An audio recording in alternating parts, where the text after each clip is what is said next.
Hey, good morning. It's October 6th. Really good to be with you this morning. In my book, Everyday Talk, the premise behind the book was it's the everyday exchanges of life that make the most impact upon your children and upon you, actually, as parents. It's not the big moments that make all the difference. I'm not diminishing those. But it's the day-to-day stuff that really makes the impact. So it's not the trauma, it's not the great sermon, it's not the great exchange you had one day and helping your kids see something. Those things are all important.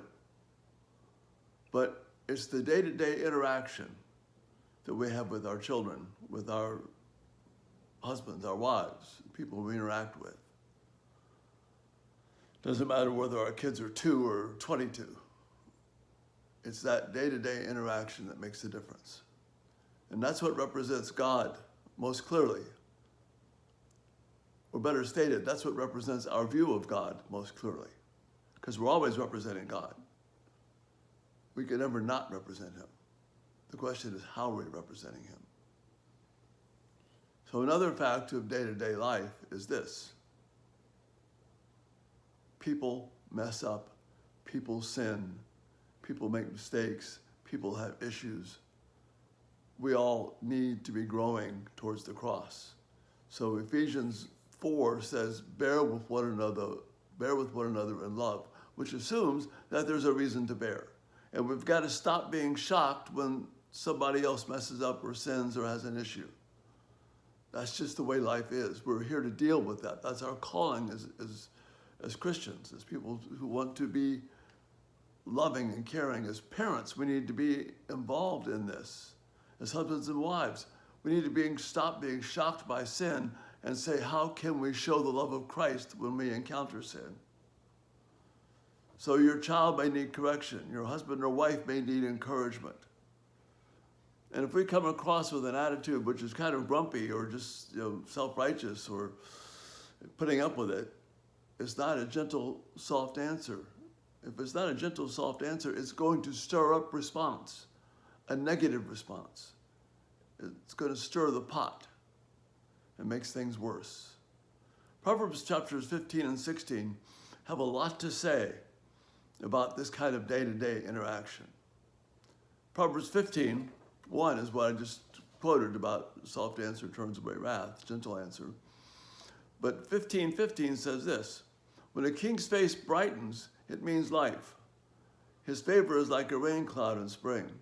And I like Bruce Waltke's translation of this because it makes it a little more direct. In the light of the king's face is life, and his favor is like a cloud of spring rain. And the light here in the Hebrew, and Waltke spends several paragraphs kind of pointing this out, is most likely sunlight. So it's this bright, healing light of the sun.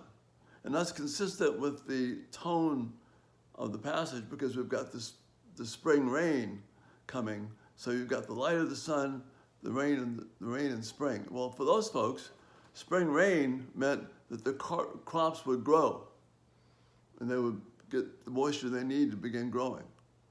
And they need the sunlight. So those two things together. So the king's face, smiling, having a bright countenance, brought joy to the hearer. The frown of the king, by implication, brought death to the hearer. Waltke makes this comment about this passage.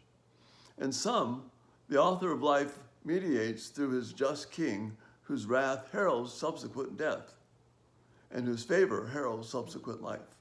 See, we didn't have any appeals courts in those days. You couldn't appeal to this person. We're going to take this to the Supreme Court, King. We don't think you made a wise judgment here. If the king didn't like you, it was toast. You were done. But if he smiled, you knew his favor and there was joy.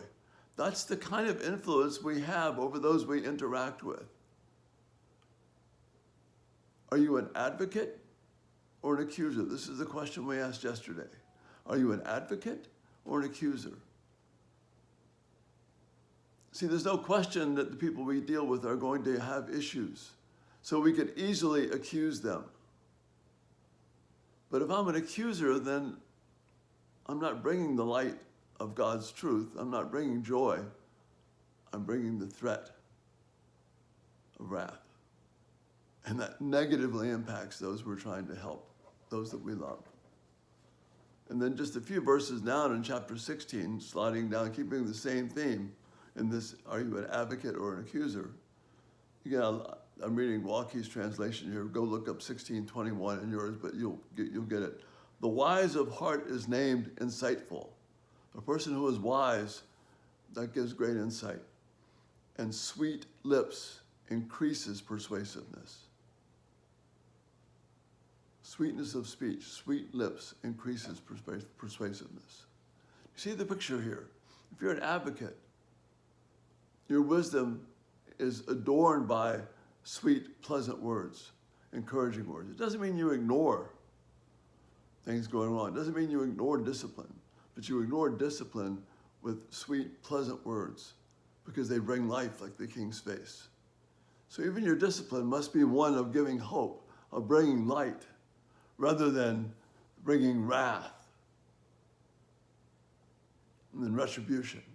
You're going to pay for what you did. That's not the gospel. And that's not biblical parenting. And that's not biblical love. That's not caring the way God wants us to care. And that's the thought for today. Are you an advocate or are you an accuser? Think about it. No. We'll keep talking about this. You have a great day. Bye-bye.